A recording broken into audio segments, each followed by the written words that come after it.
Bonjour à tous et bienvenue à Catch Club. On se retrouve pour les résultats de Raw du 28 novembre 2022. C'était le premier Raw juste après les Survivor Series. Et justement, hier soir, on a eu deux gros segments.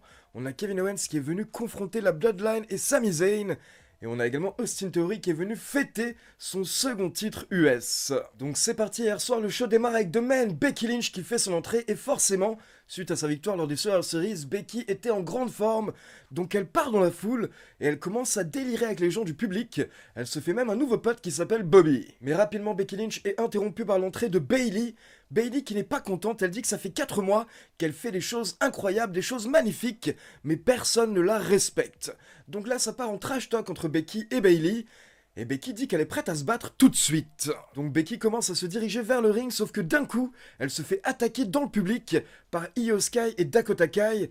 Et on a Bayley également qui rejoint la bagarre. Donc là, les 4 catcheuses se battent dans le public. Et la bagarre continue dans les gradins au niveau du stand de merchandising, jusqu'à ce que les arbitres interviennent pour séparer les catcheuses. Mais pour info, Becky Lynch était quasiment en train de dominer Damage Control toute seule.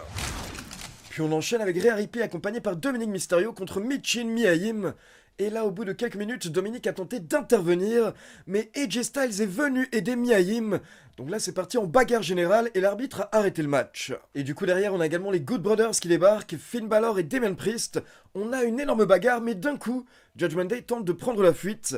Sauf que AJ Styles prend le micro et il leur demande où ils vont. AJ Styles nous dit qu'il pensait que leur rivalité avait pris fin lors des Survivor Series.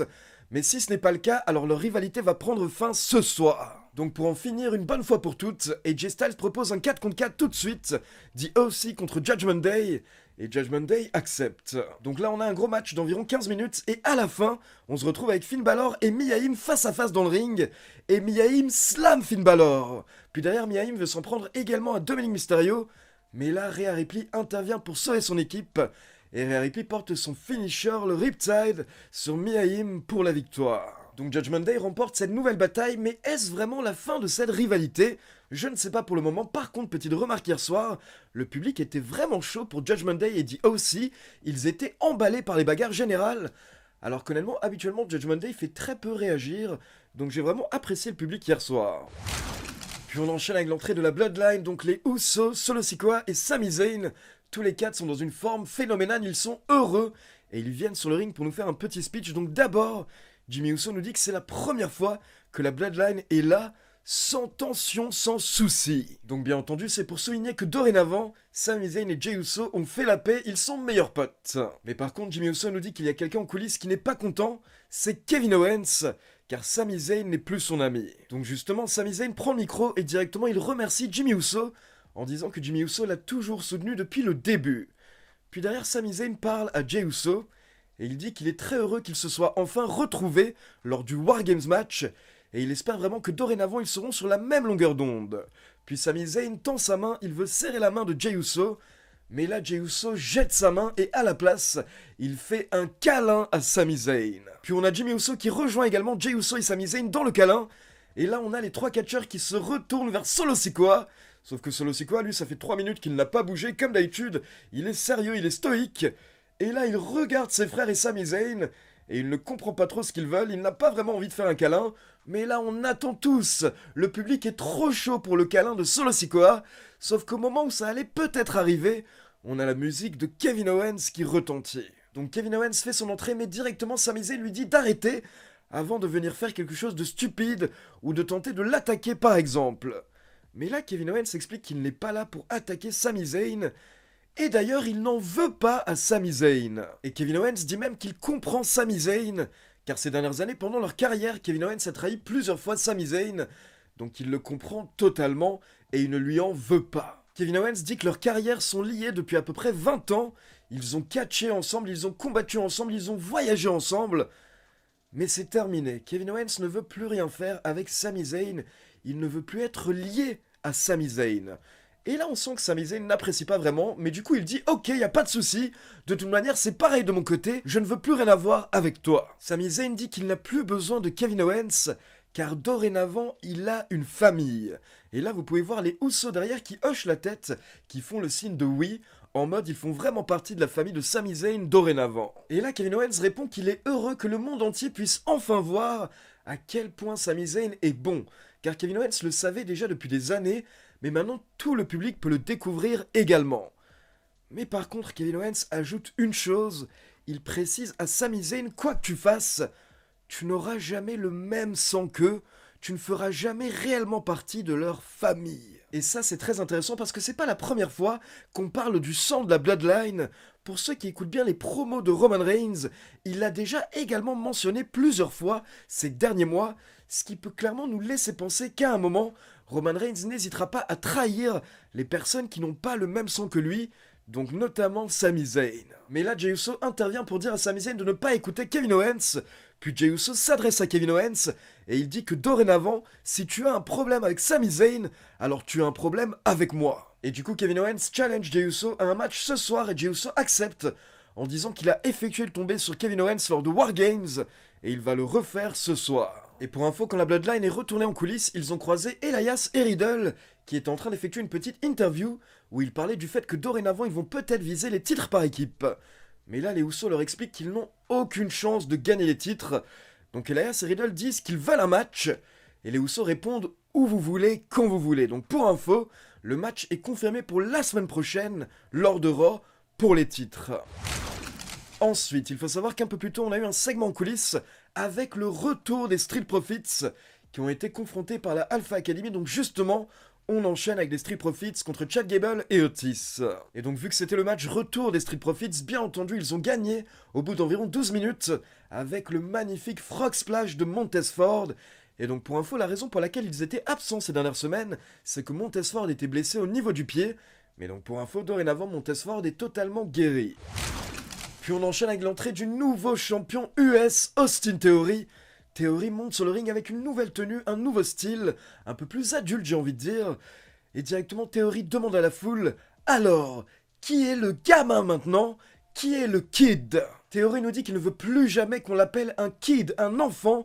Et il précise qu'il a battu Seth Rollins et Bobby Lashley en même temps. Theory nous dit qu'il n'est plus le futur, mais il est le présent de la WWE et il est le visage de Raw.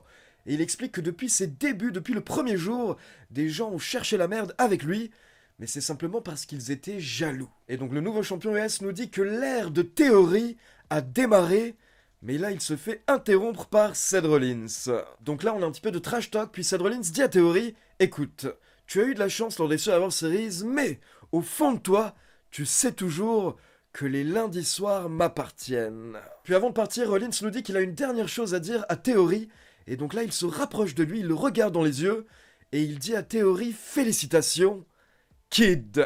Donc c'est exactement ce que Theory ne voulait plus entendre, et directement Seth Rollins est mort de rire, et là il demande à Theory, quoi?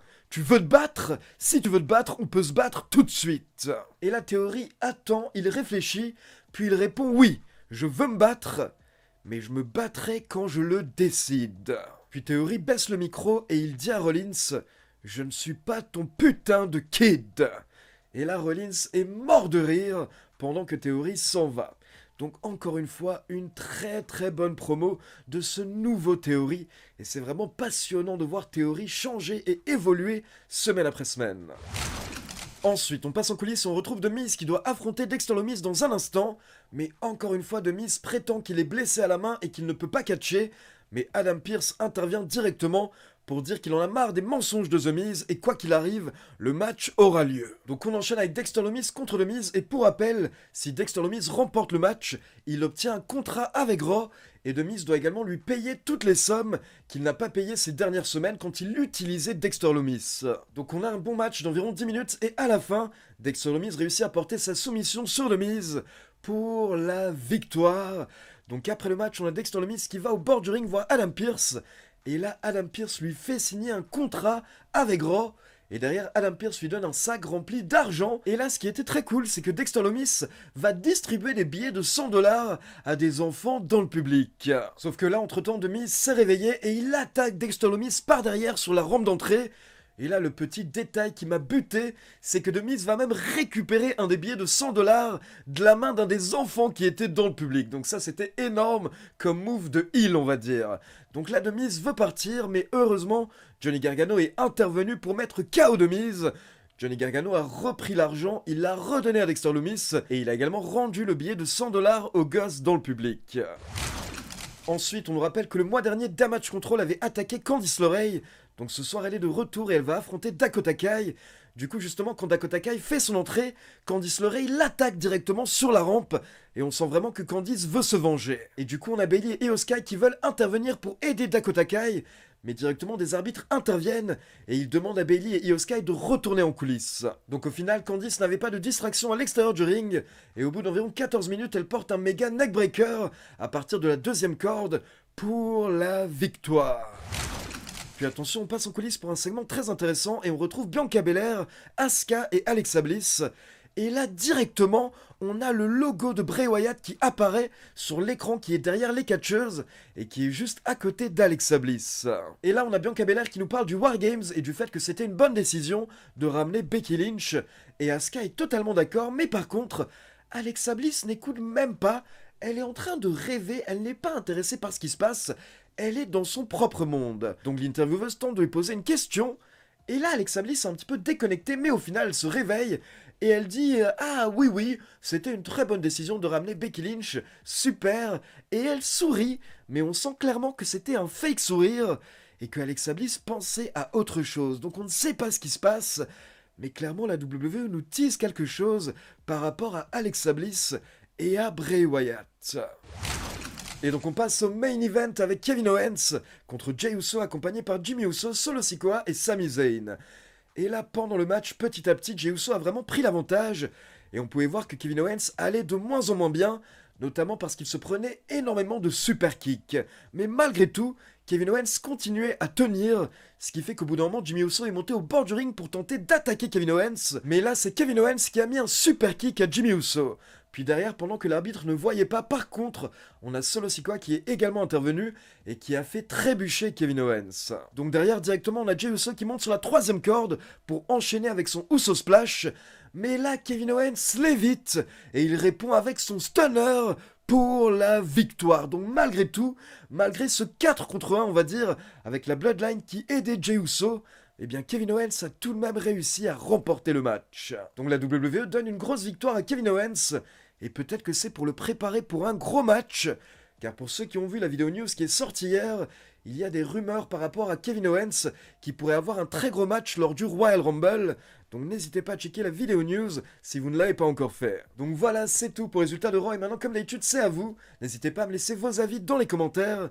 Et n'oubliez pas de liker la vidéo, de vous abonner à la chaîne et de cliquer sur la petite cloche pour être informé de la sortie des prochaines vidéos. Ciao tout le monde!